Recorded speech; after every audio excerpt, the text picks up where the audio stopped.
the secret of the funnel, the ritual. Now they could reflect on their actions and their consequences.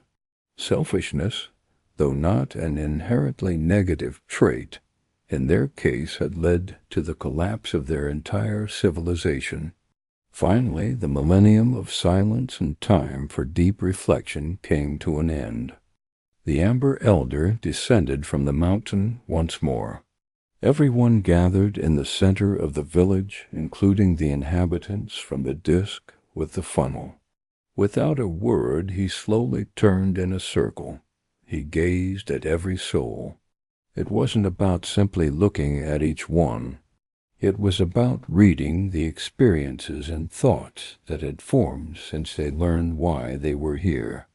Everyone understood why history had unfolded in this specific way. They realized that their minds had been closed to the truth, that their own weakness had led them to the brink of extinction.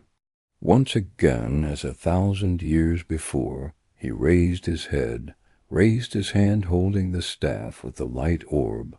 He said, "The first millennium of your existence led you to ruin. Therefore I gave you time to peacefully come to understand the cause of your civilization's demise. I know you have discussed and pondered your own mistakes.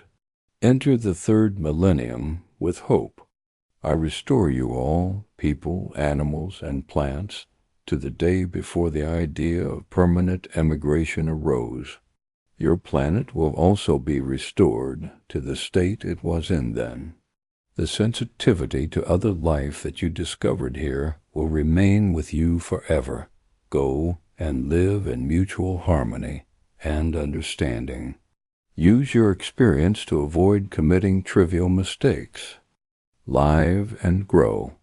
I restore to you not only your homes and bodies, but also the memory of the primal harmony, the unity that was yours at the dawn. Let this memory be your guide." Just as before, when he finished speaking, for a fraction of a second, darkness fell. Then the old world reappeared. Life returned to the place where it had last been beautiful. A new quality. Greater empathy led to a new quality of coexistence between the two tribes. They did not repeat the same mistake. Just before the end of each year, the Council of Elders would meet with its counterpart from the other tribe. Then they would discuss the entire past year. This was a way to potentially catch any differences in their perception of reality. All differences were resolved in a friendly manner. Thanks to such meetings, they entered the new year without any prejudices or misunderstandings. This approach to one another gave everyone a sense of security and the value of partnership. A mystery, an expedition, a new world. The idyll continued at its best. Nothing could be better. Life held no unpleasant surprises. Everyone was happy. In the 632nd year of the third millennium, something extraordinary happened. From the funnel into which the planet's only river fell, a sound began to emerge. It was heard by passers-by in several separate instances. This caused great excitement, especially since the sounds resembled animal noises. Such a thing had never been heard before. After a few such instances, the entire community gathered by the funnel. Everyone wanted to hear the sounds, reported only by a few with their own ears. They didn't have to wait long. From the depths, faintly but clearly, growls were heard. It didn't last long, but everyone concluded that there was something down there. Under the river's waters, something had to be. If there truly was something there, it could change the life of the planet. They felt no fear, because they knew none. It was an insatiable curiosity. The next day, in the evening, the two councils met in the center of the settlement by the funnel. They discussed the latest experience and reached an agreement. They were to appoint 2 people from each side of the planet. They were to check if it was possible to descend into the depths of the funnel to find the source of the incoming sounds. They agreed on the details.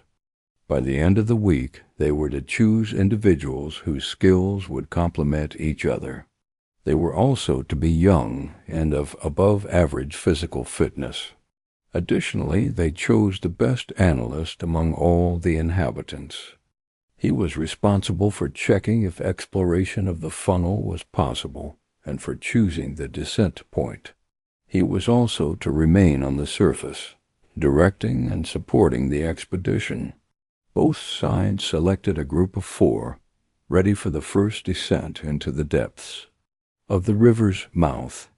Before confirming the possibility of beginning the operation, the analyst spent most of the day walking around and observing the funnel's shoreline. In the evening, he went to meet the team. It was decided that the only best descent point would be the place where the river plunged into the abyss. The place looked like a waterfall. After careful inspection, the analyst stated that beneath the river, right next to the funnel wall, there was free space that might allow a descent into the depths. At first, 1 person was to go down there. Tied to a rope, they were to be lowered. Using a specific code, they were to send a signal to those remaining above. And so it happened. Caro went down under the waterfall of the falling river and sent a signal to those above, saying it was safe they could descend. Then the next person was lowered. Maya also sent a signal to the surface. Then they began to pull him up. What happened? The analyst asked him. Caro disappeared. Only the rope is left, answered Maya. Consternation ensued. What had happened? Maya said the place was safe, wide enough to stand. She also noted that the natural formation of the rocky funnel allowed for further descent deeper down. On the wet rocks, she couldn't see any traces of Caro, so she didn't know what had happened. She didn't notice anything strange in that place. They decided they had to abort the expedition. They needed to think over what had happened. They also had to inform others of Caro's disappearance. All 3, along with the analyst, went to the missing person's home. They were to deliver the bad news to the family. They knocked on the door. The door opened. They saw the missing person. They turned pale. Caro said, "It took you long enough to come to me. In these 4 days I could have walked around the entire planet. Come in." They stood for a while longer. They couldn't utter a word. He urged them on. "I have much to tell you." They went inside and followed Caro to the garden at the back of the house. They sat down on a bench. They sat in continued silence. Finally, the host began to speak. "When I pulled the rope, I gave you the signal for the next person to descend. I waited and no one came down. Suddenly I heard that sound. It sounded different than up here. I got scared, but curiosity was stronger. I quickly untied myself from the rope and began to descend further down quickly. I descended for quite a while, passing rocky terraces on the way that bore signs of vegetation, mosses, small shrubs with red flowers. We don't have those up here. I descended until I finally saw the falling water hit the bottom and begin to form the start of a new river, because I clearly saw its further course. I know it's strange for me to say I saw, because if I was deep underground, it should be dark as night. Nothing could be further from the truth. It was as bright as day up here. I don't know what the source of light was, but that was irrelevant then.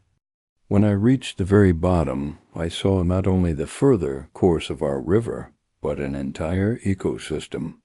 It looked like a completely new world, a vast cavern without a visible end, gorgeous, lush vegetation, colorful flying birds. I was enchanted. I started walking along the river. Naturally, my path began to veer away from the river, because the bank was overgrown too densely. After a while, the landscape began to change. The vegetation began to give way, essentially, to one main motif. The same shrubs appeared with the red flowers that grew right at the descent point. The bushes grew thicker and thicker until it was impossible not to touch them while walking through this land. They weren't thorny, they were delicate. It was pleasant. The view was magnificent. I felt very happy. I forgot about everything else. I remember starting to smell a wonderful fragrance from the flowers. It was very intense. Finally, I sat down in a sea of these flowers. I needed to rest. I lay down, looking up. I didn't see a so-called cavern ceiling. I closed my eyes. Upon waking, I realized I was lying in my own bed. It took the gathered several minutes before they began to comment. They began to wonder, first and foremost, about Caro's mysterious return home. The only thing that came to their mind was that he had been carried, and that meant that this someone not only knew who he was and where he lived, but also that someone whom they probably knew was aware of the cavern as the only one.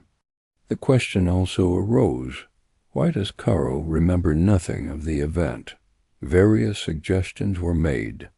One of them was that Caro fell asleep in the field, intoxicated by the scent of the red flowers.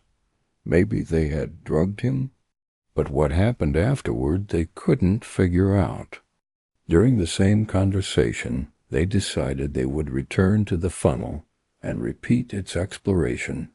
They would do this despite apprehensions about the unknown, concluding that something or someone had helped their companion after all, and that meant their expedition had a good chance of succeeding. They also agreed that 2 people would descend simultaneously, followed immediately by another 2. After being lowered down, each pair would tie themselves to their partner with a rope, while giving themselves enough slack to move freely. They had one more important task. They were to meet with the combined council of elders to report what had happened and what they planned. To be continued.